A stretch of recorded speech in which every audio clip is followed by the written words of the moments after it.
So then I said, I don't even own an elephant. What? We're live right now?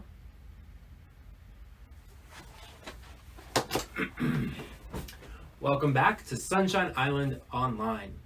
We're starting a new series called Breaking News, and today we've got some headlines for you.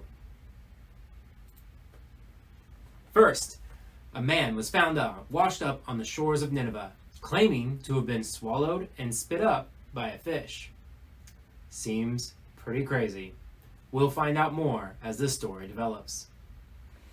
In sports, the Judah Flames defeated the Jerusalem Lions as Jesus came up in the bottom of the ninth, down by 3, and hit a bases empty grand slam. It truly was a miracle. On the other side of the league, there was a big upset as the number 1 team, the Philistine Giants, fell to the Bethlehem Lambs. At the bottom of the 3rd inning, Goliath came up to the bat and was taken down by a line drive to the head. He will be out for some time. The pitcher David after the game said, "It was just a really good shot." Our final headline of the day is this week's big idea, and that is, when things go wrong, I can choose what's right. Today, we're going to learn about this and more in our story of Micah, a prophet. And a prophet is someone who would bring the news of God to the people. Sometimes it was good news, sometimes not so much. Prophets had a hard job. They had to deliver the news no matter what, and a lot of people did not like to hear it. But Micah was a prophet, and he was very bold and very brave in sharing a very tough message with the people. And we're going to read that message together now. It comes in the book of Micah, chapter 3, verses 5 through 12. This is what the Lord says. As for the prophets who lead my people astray, if one feeds them, they proclaim peace. If he does not, they prepare to wage war against him. Therefore, night will come over you, without visions, and darkness without divination. The sun will set for the prophets, and the day will go dark for them.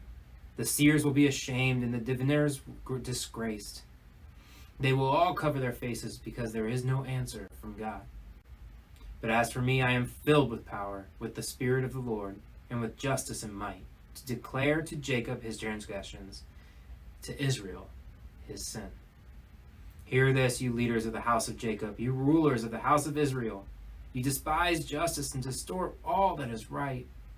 Who builds Zion with bloodshed and Jerusalem with wickedness? Her leaders judge for a bribe, her priests teach for a price, and tell her prophets to tell fortunes for money. Yet they lean upon the Lord and say, "Is not the Lord among us? No disaster will come upon us." Therefore, because of you, Zion will be plowed like a field. Jerusalem will become like a heap of rubble, the Temple Hill a mound overgrown with thickets. Micah's message to Jerusalem was not an easy one. It's a very tough message, telling them they need to change their ways. They've stopped doing the things that God has asked them to do. Things were going very wrong. But even in the midst of that, Micah chose to do what is right. And he tried to encourage all of the other people to do the same thing. But it was up to them whether they wanted to listen to Micah or not. Now, we're going to hear a little bit more about our big idea today from our friend Carl. So, let's go live to Carl on set. I don't know what to do. I don't know what to do. Oh, hey there, kiddos. This just in. I don't know what to do. Welcome to Grow TV. Hosted by Carl. Where we have fun with our friends, talk about Jesus, and go over everything the Bible has to offer. Now once again, welcome to Grow TV. Oh, hey, y'all. I'm in quite the pickle. I'm having a difficult time trying to figure out what the right thing to do is and what the wrong thing to do is. I don't know where to start. Wait a minute. Let's play a game. This game is called What is Right? I will read off a scenario, something that is pretend that happens, and we'll try to decide what the right thing to do is. Ready? Okay, let's play. What is right? Number 1, you're at school, eating lunch, and then you look down and you see a $5 bill. What do? Do you pick it up, put it in your pocket, keep it for yourself, or do you leave it there? Or do you pick it up, tell an adult, and tell them what happened? Man, that's a hard one. I mean, I can't just leave it there, can I? But you can't keep it for yourself, right? I mean, $5, that's a lot of money. You can buy candy, a drink, invest in stocks. I mean, there's countless things you can do for $5. But it would be stealing. So I guess the right thing to do would be to take it to an adult and tell them what happened. All right, this is good practice. Let's do a couple more. Scenario number 2. I'm outside playing and I see a person, Garrett, fall down. Garrett and myself are not friends though. I can either 1, look the other way and keep walking. 2, I could yell, have a nice trip, see you next fall. Or 3, go over and help, even though we're not friends. Man, this is tough. Obviously, I don't want to do number 2 because that seems mean to make fun of someone that might be hurt. But if I'm late to something in a hurry, I may not have enough time to go over and help the person. So maybe I keep walking? Nah, I gotta help Garrett. Even if someone is not your friend, we should always help. All right, last scenario. Hey Carl, what's going on? What's up, Cassie? Just playing a game. Awesome, I love games. Can I play? Sure. It's called What is Right? Have you ever heard of it? Oh yeah, I love it. What's the scenario? Well, you're at school. You really want to be part of the popular kids group. But you find out they're making fun of your best friend David behind his back. Now, if you make fun of David, they'll accept you and let you be part of the group. But if you don't, you'll never be part of the group. Wow, that's a tough situation. Seems pretty specific. Are you sure this isn't real? Of course. Totally hypothetical. Hypothetical. Totally hypothetical. Okay. Well, Carl, completely unrelated question. Who's your best friend?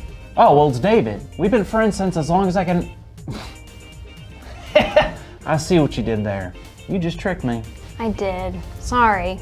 I just wanted you to be honest with me. I know. I don't know what to do. I love my best friend David, but I also love the idea of being a cool kid. I don't know what to do, Cassie. Well, I don't think I can tell you what to do, but I can tell you what Micah did. Micah? Who's Micah? Well, Carl, Micah was a prophet that lived a long, long time ago, even before Jesus was born. Wow, that is a long time ago. It sure was.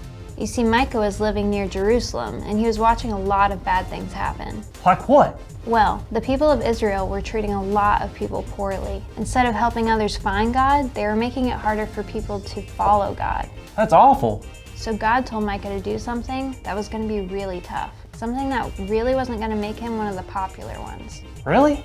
What did he do?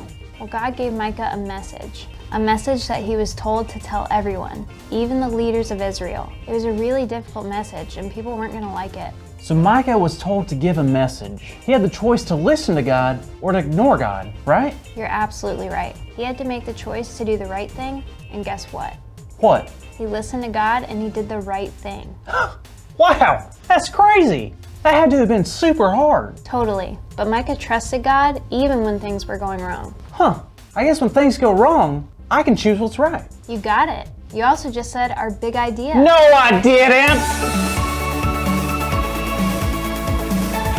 Today's big idea is when things go wrong, I can choose what's right. So let's say it out loud on the count of 3. 1, 2, 3. 3. When things go wrong, I can choose what's right. Woohoo! All right. Yes, I can. So Carl, Yeah? what are you going to do with your friend David and the popular kids? Well, Cassie, I'm going to be a good friend and not talk badly about David and hope that the group of kids stop being rude. I'm going to do the right thing. That's awesome. Good job, Carl. Thanks, Cassie. Oh, by the way, eating chocolate that's like 5 days old on the ground, picking up and, eating it. Shouldn't do that, right? Right. Right! That's totally right! Thanks, Cassie. Where'd that chocolate go? No, Carl, I meant... Never mind. Have a good week, kiddos. Tastes like frogs. Thank you for watching, and tune in next week for a new episode of Row TV. All right, welcome back. On screen, you will see the picture of a thermometer and a thermostat. Now, these two things both have to do with temperature, but they both do two very different things. Do you know the difference? You see, a thermometer tells the temperature of the room, while a thermostat sets the temperature in a room. Thermometers change depending on what temperature the room is. If the room is cold, the thermometer will go down. And if the room is hot, the thermometer will go up. But a thermostat sets the temperature in the room. And so if you want the room to be cold, you will go to a thermostat and you'll turn it down. A lot of people, and the people of Jerusalem, were a lot like thermometers. They adjusted to whatever the temperature was around them. If things were going good, they felt good. And if things were going bad, they started to do some bad things. But Micah was much more like a thermostat. Micah chose to set the temperature. He chose to stand for what was right and do the right thing. And that's what we're called to do as well. So, let me encourage you guys. Do not be a thermometer in school, at home, with your friends, or even at church. Don't just adjust to what other people are doing around you, but be a thermostat. Set the temperature in the room. Choose to do the right thing and do it all the time. And people around you will follow your lead. All right, so we're going to take a minute and we're going to discuss these couple questions at home. First, what are prophets and what did they do? Next, how did Micah stand up for what is right? As people who follow God, why is it important to remember that people notice how we live?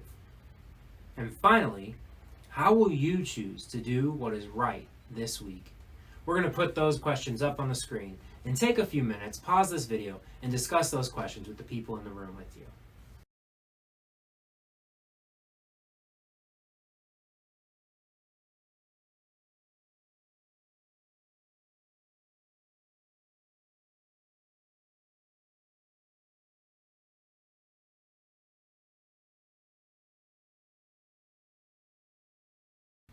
All right, it is time for our memory verse.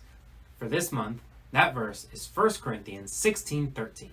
It says, "Be on your guard, stand firm in the faith, be courageous, and be strong."